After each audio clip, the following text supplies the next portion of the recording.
will come throw something at me and try to dunk me, because he and I have gone around the table a few times on more than one planning project, and probably you enjoy seeing me drown. Anyway, so moving on, Resolution 2022 is our budget for this year. As I described last time around, we took kind of a cautious approach this year and said, hey, let's just let the year go. Let's not spend a bunch of money, and let's make sure that we understand where we are financially. Hal Jones has started pumping out the reports about all the taxes that come in. We're comfortable with how that's coming and comfortable with the dollar amounts that we're seeing there. So we want to go ahead and get the budget put together. You see it in your packet as attachment A. And so Resolution 20221 is focused really on this page that Dawn has put up for you. We believe that we'll collect about $1.3 million in city TIRZ revenue, about $370,000 in county TIRZ revenue. That's just based on that standard split, right? That's 50% of county M&O, and that's 75% of the overall city tax rate. And so that nets you $1.7 million, a little over $1.7 million in overall TIRZ revenue. Several of these that are listed as reimbursement are all formula-based, based on contracts we already have in place. Market Center is the zone around Buc-ee's on the east side of FM 148. A lot of that money goes to Baylor, which was originally an investor in the roads, water, sewer, and infrastructure there. There's the Buc-ee's reimbursement. Obviously, that's the one that goes directly to them for their share of the roads, water, sewer, and that sort of thing. Crossroads reimbursement is $623,000. Remember, the Crossroads developer spent about $16 million on the west side of FM 148 to do the roads, water, sewer, drainage, all that sort of good stuff over there. And they're getting repaid out of that. The Sinicola reimbursement is a very small one associated with the infrastructure at the corner of Los Lomas and Spur 557. Then we want to do some discretionary things. So the next group here are all new things, and we talked about these a little bit last time. We want to get started in our FY22 budget with about $90,000 for our library community center consultant. You'll hear from her later today. We introduced last time around the idea of a downtown project office. We budgeted that a little bit high. We clearly don't have a full half year to spend, right? But we want to go ahead and put a budget slot in there appropriate for that. Town Square Master Plan, you're going to see a presentation on that. And Downtown Sidewalk Grant, you'll see a presentation on that as well today. We budgeted those so that those are, each of those a little over half of what each of those projects will actually cost, right? So as you see these presentations from the consultants today, what you're going to be hearing is, oh, okay, most of the stuff we're going to work on is going to start this FY22 and it's going to bleed over into FY23. So as we often do, we look at this budget and we ask ourselves, well, could I replicate this budget in FY23? And the look ahead that we have for FY23 is yes.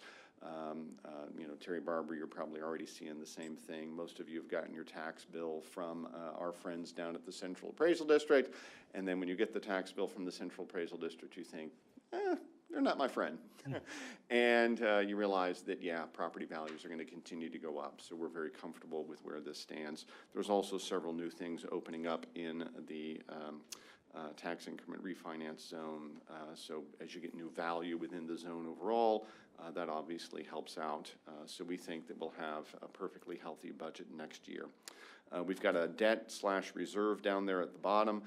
That's the number that goes into the borrowing that we did in FY21. So remember, in the summer of 21, you said, okay, City Council, it's okay to use a little bit of our money to borrow with, and that's what we're doing to do the British Museum and that sort of thing. So that borrowing gets transferred out to a debt payment. So that gives you a total expense number there. You can see that we have a little bit more revenue than expense, but we are working on spending our money now. For years and years at the TIRZ, we said to ourselves, let's be cautious, let's not do anything. Let's be cautious, let's not do anything. And now we're just in that phase where we have a lot of revenue coming in from growth and development, and we want to make sure that we exercise our ability to spend that to make our downtown a great downtown. That was always the philosophy in creating this TIRZ. create a TIRZ where Interstate 20 development can help support downtown revitalization. So that's what we're aiming on knocking out here. So with that, we don't endorse any individual one of these projects by doing this, but we do give our finance director, Jay Ayers, direction on how to lay out your overall budget. If you approve this, then what happens is we'll bring it to a future city council meeting as a budget amendment and pass an ordinance at city council to create this as the official city budget document. So any questions, be happy to chat about it.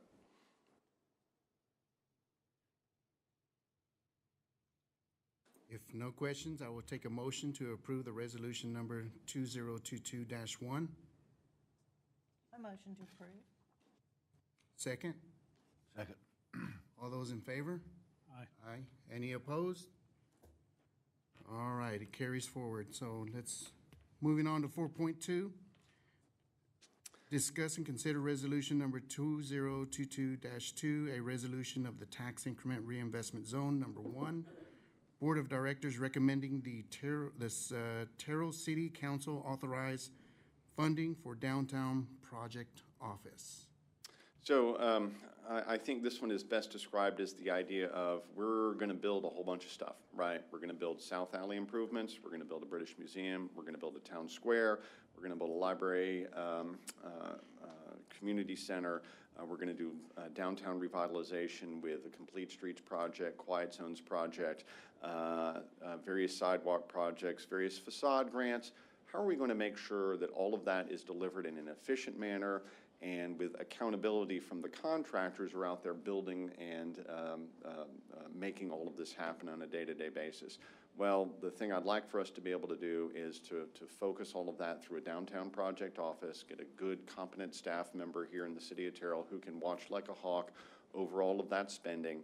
I've used the model and the example before that when the city of Dallas decided that they were going to do the Trinity River project downtown, when the city of Fort Worth decided they were going to do their Trinity River project downtown.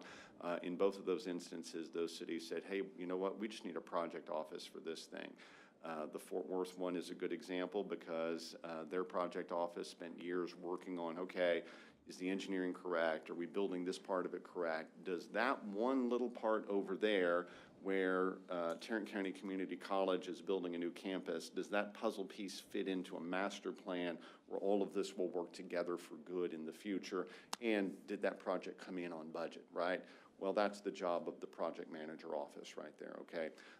Also, it becomes your avenue for coordinating your request for federal funding over time. So we'd expect this project manager to go out and try to help us make sure that we get all the grants that we need to come in on this. So how do we do that? The high end of the project manager salary level around here is $91,000. You ratchet that up with benefits, you get $133,000. An admin assistant might make around $46,000. You ratchet that up with benefits, you get $78,000. I got to lease a building, have some operational costs there to operate the building. We put that at $36,000.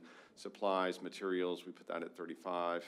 And then we have a reporting element here that I'll talk about a little bit next, which is the P3 Works financial analysis, which is a little bit more oversight to help us create reports associated with the spending and the revenue of the TIRZ overall. So that's the annual proposed downtown project office expenses. Somebody asked me when I was talking about this at City Council, well, who's the lucky supervisor for this slot at the City of Terrell? And my city engineer, Steve Rogers, kind of groaned and said, oh, no, please, not me. Yeah, engineering department's ample busy building water and sewer. So this will be a Charles Fenner employee and reporting to Mr. Fenner to make sure downtown gets organized correctly and there's somebody watching every dollar we spend. So again, consistent with what we said last time around, if you vote to approve this, what you're really doing is you're making a recommendation to City Council. You're saying, hey, City Council, include this in your city budget. We'll have to do an ordinance. We'll have to change our staffing complement and allow us to put together that job description. We've got 4 project managers right now, a couple of them over oversee different projects in the engineering department. A couple of them oversee projects in our Glenn Caldwell's Public Services Department, and this will be the first one in the Municipal Development Department. So, any questions about this item? If no questions, I'll take a motion to approve the resolution number 2022-2. Make the motion to approve. Second? Anyone seconds it? Second. Thank you, Charles. Motion carries forward. Oh, any opposed, first of all? Anybody? Okay, now we move forward. Feel like I'm trying to get away. All right, you insist. All those in favor? Aye. Any opposed? Okay. 4.3, discuss and consider resolution 2022-5, a resolution of the tax increment at reinvestment zone number 1. Board of Directors recommending the Terrell City Council approve the professional services agreement between the City of Terrell and P3 Works LLC. So P3 Works is a group that manages public improvement districts, tax increment refinance zones, municipal management districts all throughout the state of Texas. It was started, I don't know, maybe 15 years ago or so with the idea of, gosh, as cities like we've been doing, create these public improvement districts or TIRZs, you get a lot of reporting requirements by the comptroller. Every year the state of Texas passes some new rules saying, hey, you got to submit some new report down to Austin. It's good record keeping anyway, so we wanted to kind of move to a professional firm that could help us generate those reports on a more regular basis and do a good job with us, making sure that everything we do meets the compliance regulations necessary for debt to be issued from time to time. We don't anticipate a lot of debt being issued, but when we do, there are some special bond covenant requirements that need to be done as part of that, and that's some new stuff out of federal financial rules. So as we wanted to make sure all of that was going to happen, we found P3 Works. They specialize in that, and the agreement starts on page 11. There's a list there that just sort of talks about what their services will be. It's up to them to create the, I guess I'm going to go all the way over to, Exhibit A. Exhibit A is probably the easiest thing to look at. It's on page 16. So you can see it covers both the TIRZ and the Power Center. They do the annual reports for Secretary of State, obviously the comptroller also. And then if we ever have need to update our project plan or finance plan, they would provide those services for us as well. Anything that we might do that requires us to have a new agreement put in place with the developer, they would review that for us as well to make sure that it's meeting any regulatory requirements. You know, we've talked about that numerous times before. We've got probably a page and a half of legalese that we put in all of our TIRZ agreements that's based on the best practices that we had always felt like were the best things to have in our TIRZ agreements. But I think P3 has a couple of tricks of the trade that are important for us to include as well. So there'll be an outside eye to read through those. And then you can see all that annual reporting business.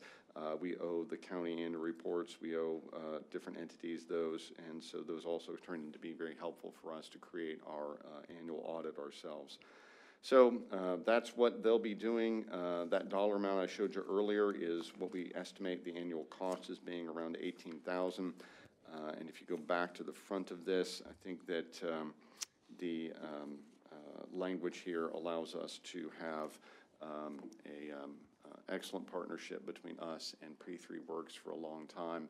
And it's just good to have a company working on the project. You'll still see Hal working on stuff with us. You'll still see Jay Ayers working on stuff for us. But it's good to have a third party doing a little bit more detailed work on it. So that's the intent. And that's what we're hoping to get done here. Any questions?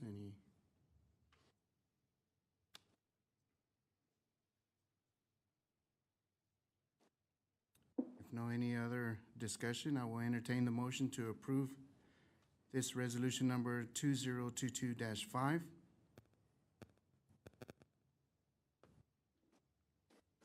Don't everybody speak at once.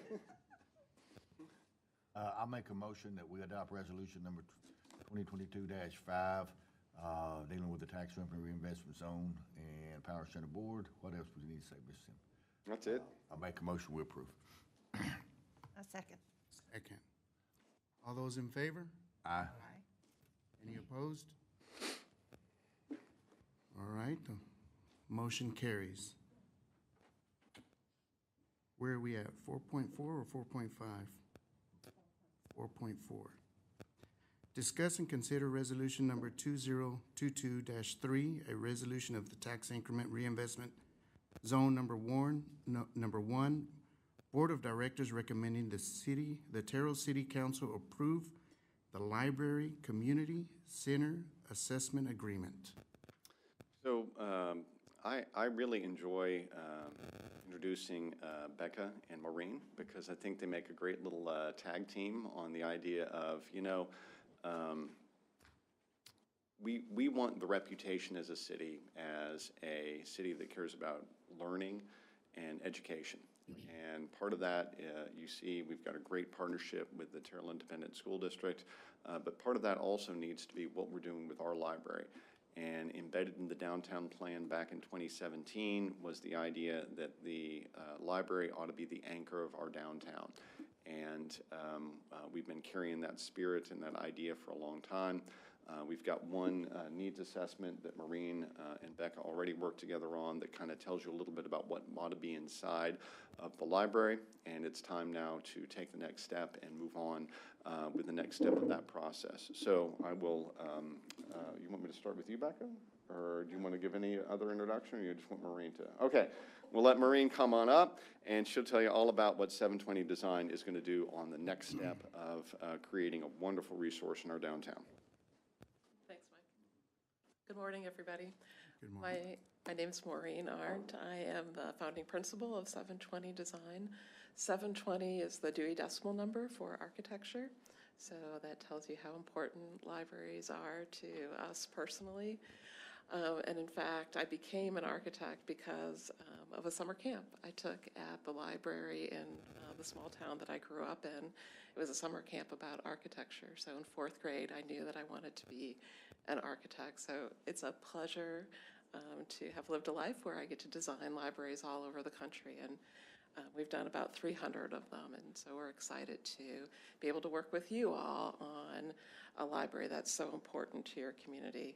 As Mr. Sim says, we started this project in 2017 doing a needs assessment for the library, looking at what the space needs were then. We did some community engagement at that time as well.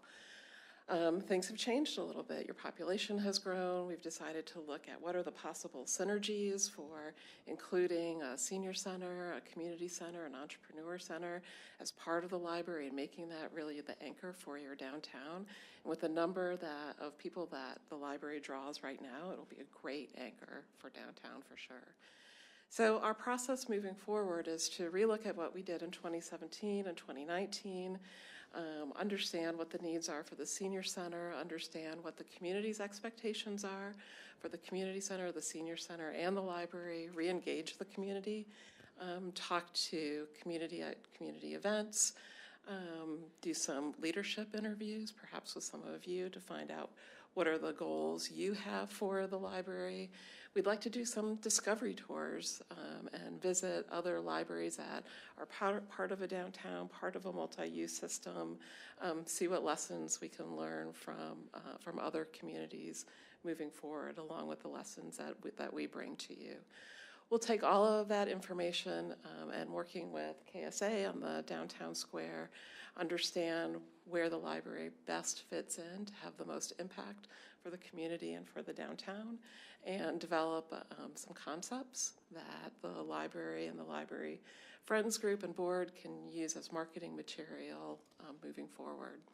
So we're very excited to get started, and this has been a long-term passion project for us since even before 2017. So with that, I'll open it up for questions.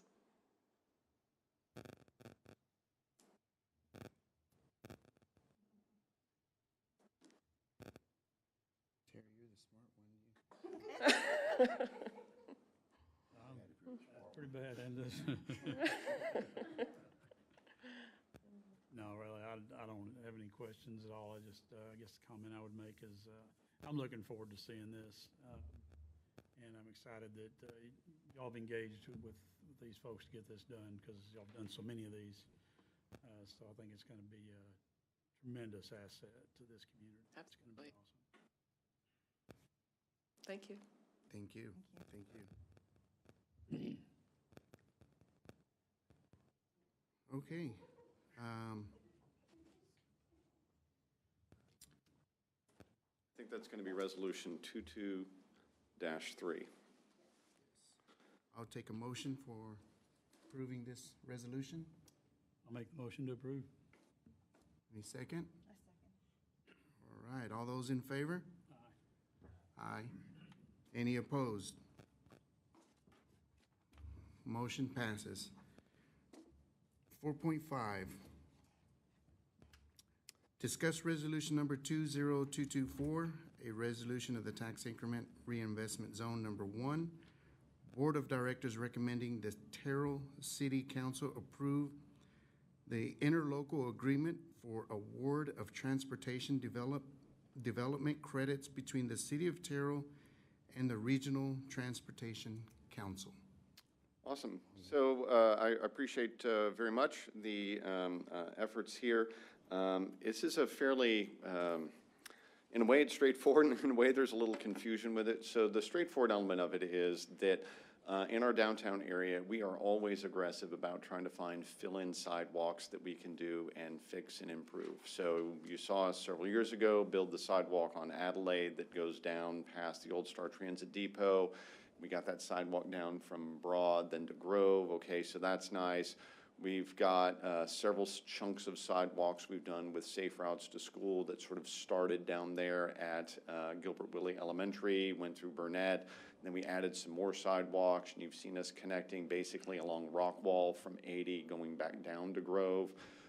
We just got a grant from the Texas Department of Agriculture to do a revitalization project that's going to give us sidewalks on Grove from Adelaide over to Virginia, Grove from Francis to Rockwall, Medora from Grove down to Cottage. Whew. So, you know, it's like, wow, that's a really random assortment of sidewalk locations. And the message to council and the message to you guys is, yeah, it's a random assortment because we're always just struggling with grant agencies to figure out, well, what are they going to be willing to throw money at? And we show them a bunch of sidewalks, and the ones they say yes to, we say, terrific, thank you, we'll build those. In this particular case, we have a confusing collection because we asked the Regional Transportation Council for the authority to build some sidewalks and make some other pedestrian improvements on US 80 and on Spur 226, which is Virginia. And we got a, yes, sure, go ahead. And then we have the world's most convoluted explanation about, see right there, good job, Don. I dare you to try to read that and make sense out of it. And I can claim that I show you a lot of stuff where I will take ownership and said, yeah, you can blame me for that. In this case, you can blame somebody over at the Regional Transportation Council because that is just a mess of an explanation about what we're doing. And what it boils down to is that we did receive what's known as transportation development credits. Transportation development credits are basically whenever you are out with your toll tag driving in Dallas County, Collin County, Tarrant County, whatever it might be, whenever you park at Love Field, your toll tag knows what you're doing, right? And there's a little formula that goes on back at the Regional Transportation Council that says, hey, you know what? Kaufman County drivers are generating toll revenue for the region. So there's a very oddball federal law that says that if you're generating toll roads in your community, that you have some number of development credits that mean that you don't have to pay a local match. So that's great, because normally, and former Councilman Whitaker knows this, we'll show up and say, great, we got a federal grant, they're going to give us 80% of the money, and we have to pay 20% of the money as a local match. Well, transportation development credits just means you don't have to pay your local match. Your toll revenues that were paid when you drove on the toll road counted as your local match. So in this particular case, we've got a small section of sidewalk we want to build on Virginia, a small section of sidewalk we want to build on some locations in US 80. Frankly, we're arm wrestling with the Regional Transportation Council right now about what sections we're going to be allowed to build.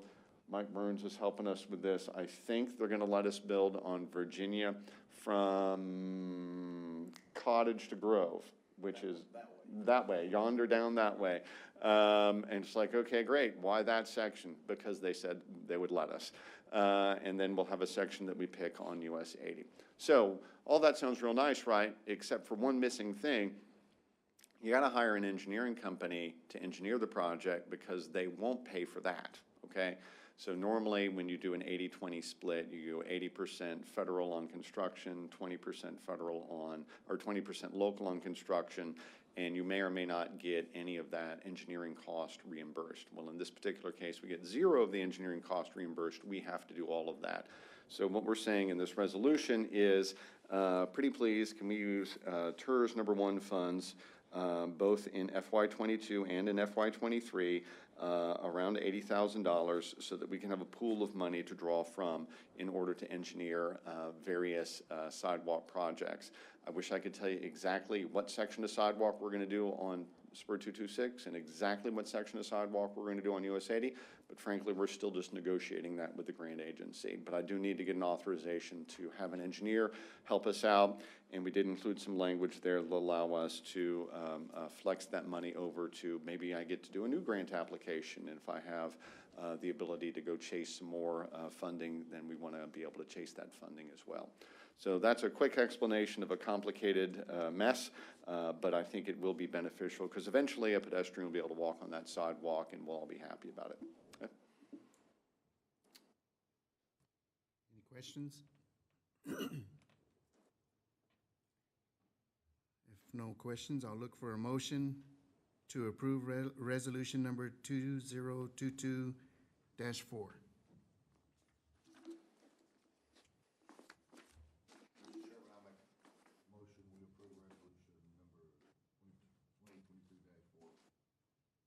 Second, any seconds? I'll second. All right, all those in favor? Aye. Any opposed? Motion carries. All right. Well, what's great is I thought for sure that was going to be the presentation where somebody said, all right, Sims, put the hat on. That doesn't make a bit of sense, right? And nobody said that, so terrific. That's awesome. All right, 4.6, discuss and consider resolution number 2022-6, a resolution of the tax increment reinvestment zone number 1.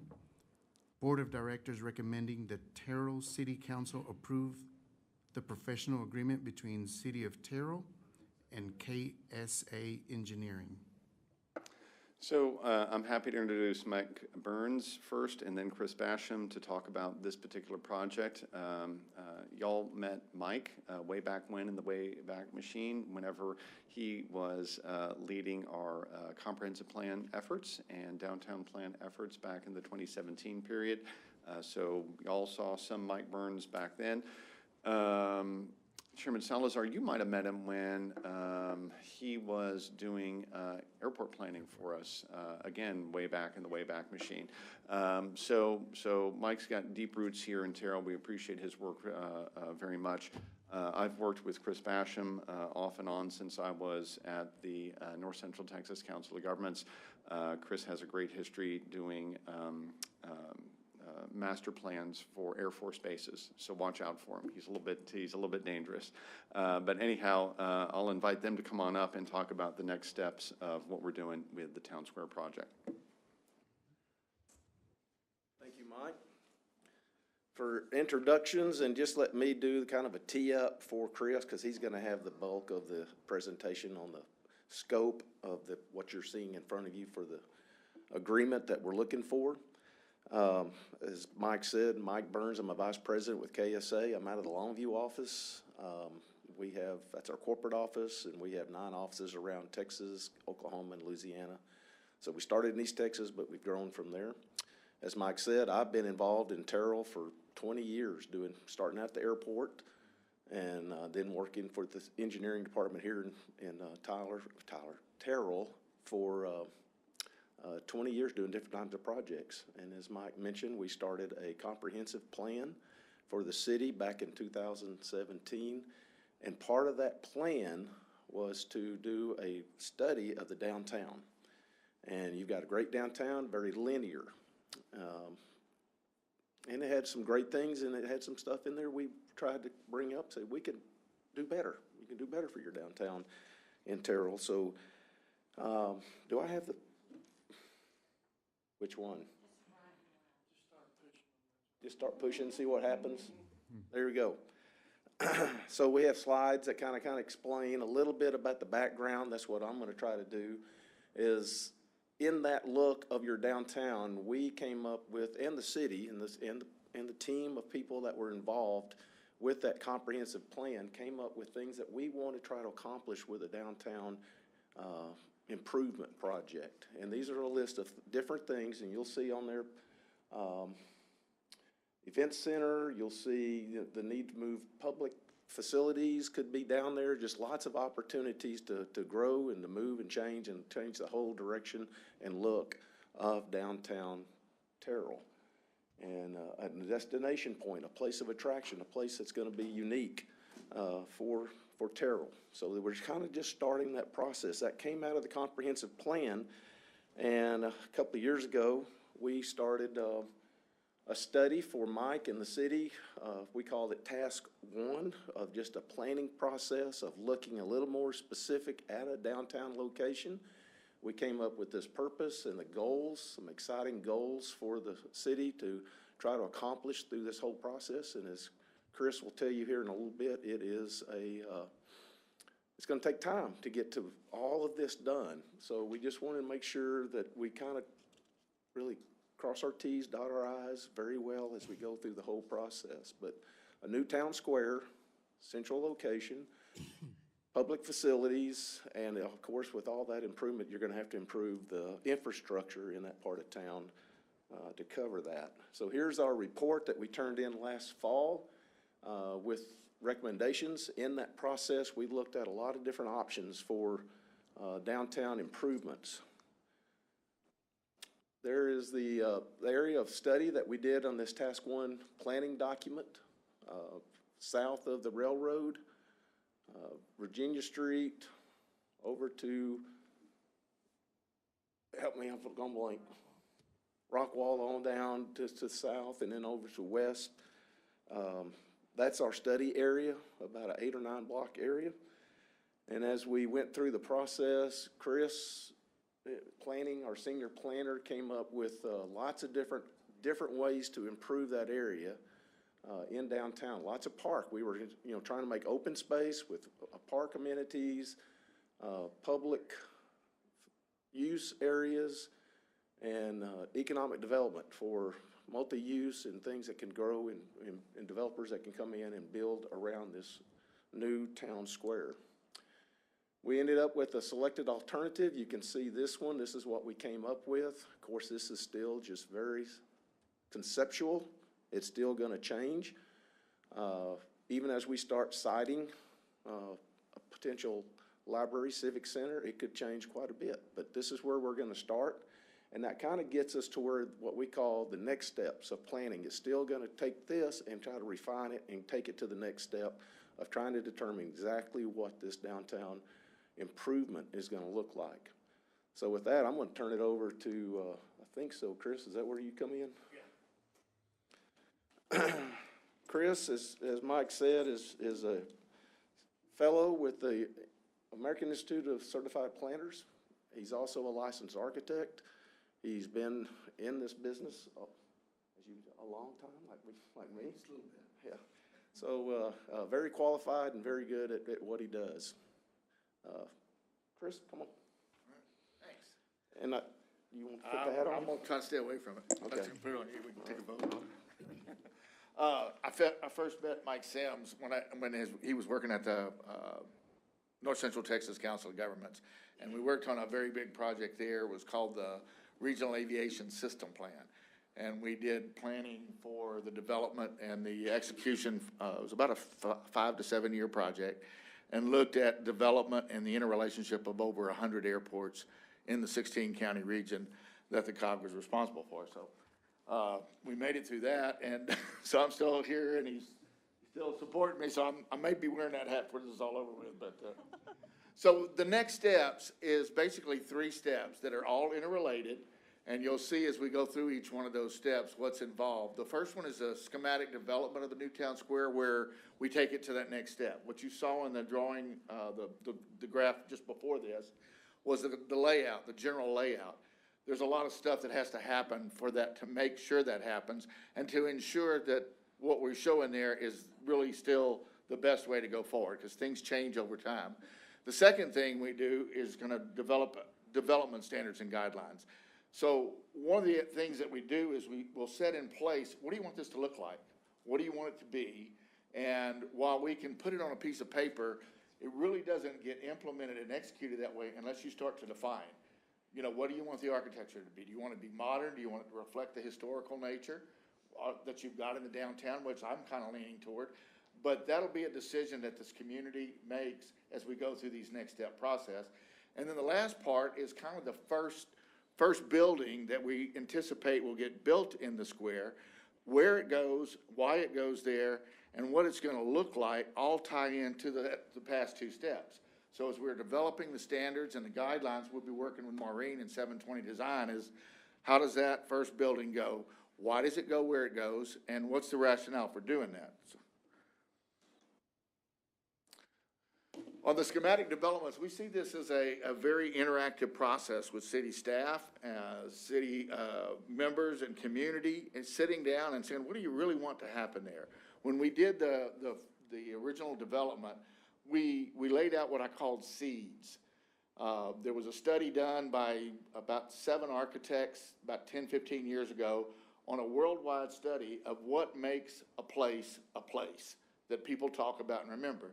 And he identified what he called patterns, and there's over 100 patterns. Well, we actually picked from those 100 patterns about 46 of them that we think would apply here in Terrell, that would be the seeds of making this a very special place. Those can manifest themselves in a lot of different ways, so we're going to build upon those, and what this first step does, we'll lay out some more detail to what that park could be, also why it would be there, when it would be there, and when it would be there has a lot to do with, is the infrastructure there yet? Is the financing there? Who's going to pay for it? Why should it be there first? What's the revenue that would come off of it? So there's a lot of things that intermingle with how you develop this stuff in the order that you develop it in. We're going to develop 3 concepts that are varied. They'll have some of the same pieces, but happening in different times or in different places, so we can understand what the impact of that is. What's best for this community to happen first? We already have kind of picked out that the library, community center, senior center is going to be first, but where it goes affects everything else too, and how you develop the infrastructure and everything else. We're going to develop 3D massing models so you can actually kind of see and feel it. You know, if you visualize yourself as a little Minnie Mouse sitting there looking in the park, you'll be able to look around and see it. And we'll do that through SketchUp programs where you can kind of walk around, kind of see what it might look like, you know, 10, 15 years from now. And then we'll also develop some rough order opinions of cost of what's the difference in these 3 schemes. Is there really a difference? And the difference in timing of when you have to have the funding. The second step is to codify what are the standards, what does it need to look like, and what are the processes that would go in there to make this thing happen. Those development standards will provide guidelines for the architecture, the landscaping, and the infrastructure development, and we're looking for a consistency. We're looking for it to be sustainable, operational, maintainable. I mean, one of the things that happens when you start doing a park, a lot of people don't think about is how do you maintain this thing? And what's the cost to maintain it? A lot of what you decide to put in the park has different implications for the cost and the ways that you do maintenance on it. We'll also take that seeds that we talked about, and we're gonna present a checklist. The concept is give a checklist for every developer that wants to come in, whether it be a city development, a private development, or even a public-private development. And here are the seeds that we wanna have planted in this park. Which ones can you put into your development? And so they have the opportunity to make good points and goodwill with the city by saying, hey, in addition to doing what we wanna do, we also wanna provide this for the park. So we're gonna get other people to buy in to get that little something extra, or maybe a lot of something extra. And the last thing we'll do as part of the standards and guidelines is an outline of potential funding avenues. I mean, your very presence here as the TIRZ board has identified a source of funding and a way that this works to get a community developed. There are others. We've worked in a lot of different communities, and there are other things out there, depending on what we're gonna do, of other federal funding or state funding, or even private funding that can come in to the process, the promotion of their kind of goals along with the city's goals as you go forward with this park development. And then the last step is we're gonna be working real close with Maureen. I'm excited about this, working with Maureen and Becca about the library, community center, senior center.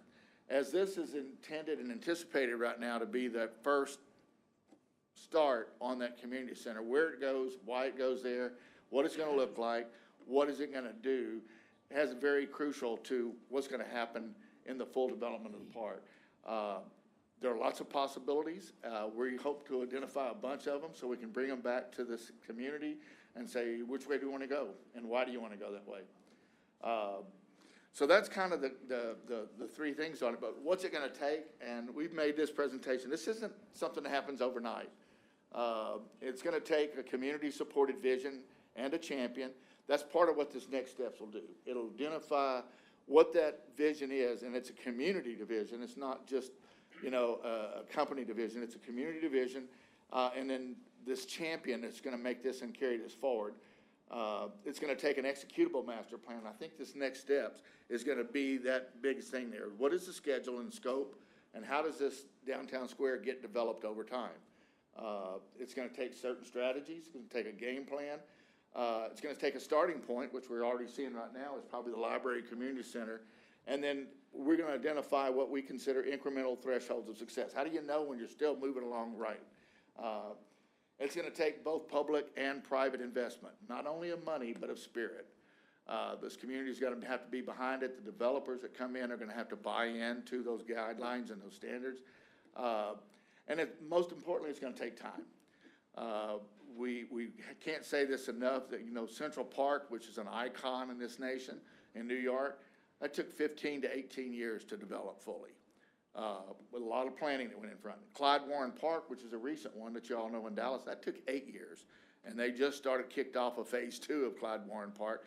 That's gonna start another 4 or 5 years of work to get that one going. So I think that's the last slide it is. Are there any questions that I can answer?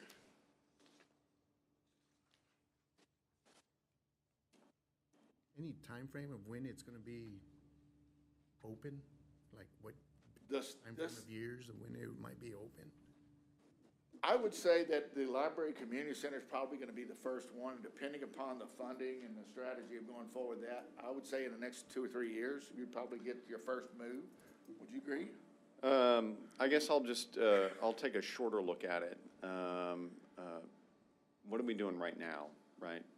Right now, we're busy buying the land, right? So we have appraisals and review appraisals and different steps that we've done on land acquisition, where we hope that by the time we get to the end of the calendar year, we will own all of the land from Broad to Newton, from Francis to Adelaide, plus some lots around that, so that we can have some lots for parking and that sort of thing. So that's step one, right? We got to buy all that land. Step two, after you buy all that land, you got a lot of demolition to do. And then step three is, as we're doing that, we've got to figure out, and this is the least exciting thing in the room, but the most important thing in the room. That zone has 130 years of neglected drainage, right?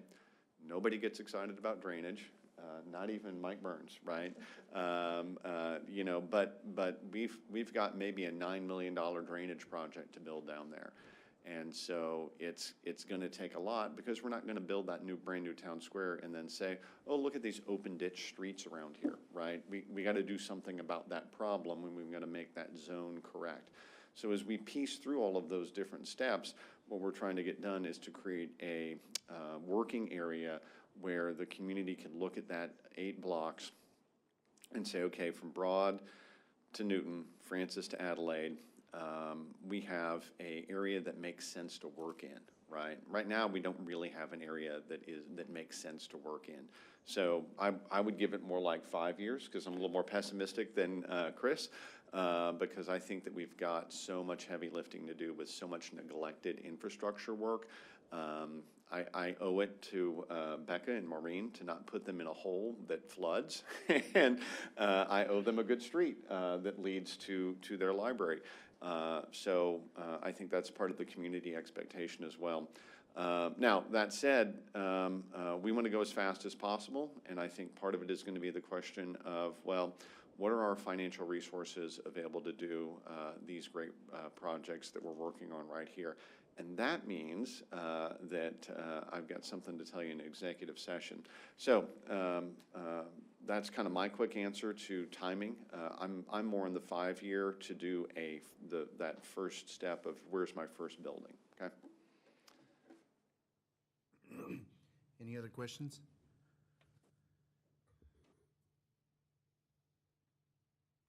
If not, I'll take a motion to approve the resolution number 2022-6. I'll make a motion. Thank you, thank you. Anyone second? I'll second. Second. All those in favor? Aye. Any opposed? Motion carries forward. All right. 4.7, discuss and consider resolution number 2022-7, a resolution of the tax increment reinvestment zone number 1. Board of Directors recommending the Terrell City Council amend City Ordinance number 2355 by reducing the boundaries of the tax increment financing reinvestment zone number 1 of the City of Terrell, Texas. Mike. Chairman, I'm going to ask also your permission to use this item to go into executive session. I think we listed economic development as a reason to go into executive session. So if you'll do that part of the agenda also, we'll talk about the executive session element of this. Okay. For this time, at this moment, we'll take a pause for the regular session and move into executive session. And I don't know, do I need to what? Oh. Adjourn into executive session in accordance with Section 551 Government Code to discuss the following.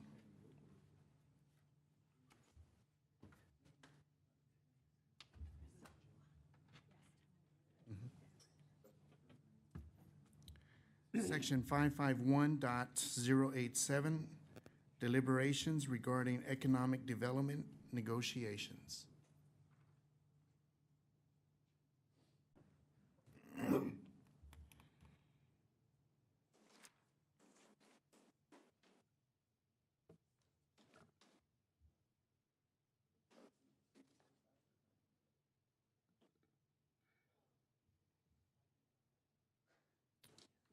Okay, here we go. Reconvene into regular session and consider action if any items discussed in executive session.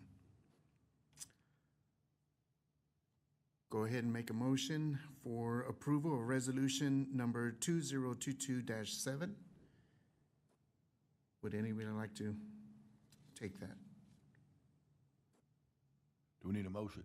Yes. So that motion will be recommended as we recommended to the council that they amend 2355.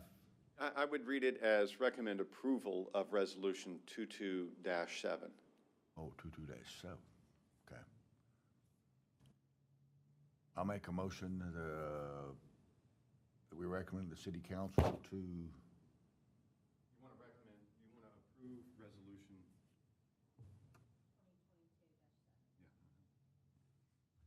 I'll make a motion that we approve resolution number 2022-7. Do I have a second? I'll second. All right, all those in favor? Aye. Any opposed?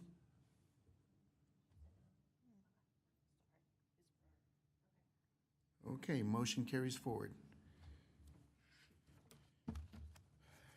Anything else, sir? Can we adjourn, or we? Yeah, I we will got only more to just go on? give you my note of appreciation. There's a lot of complicated stuff that comes in front of y'all, and I appreciate your patience with us and hard work on it, so thank you very much. All right, we adjourn.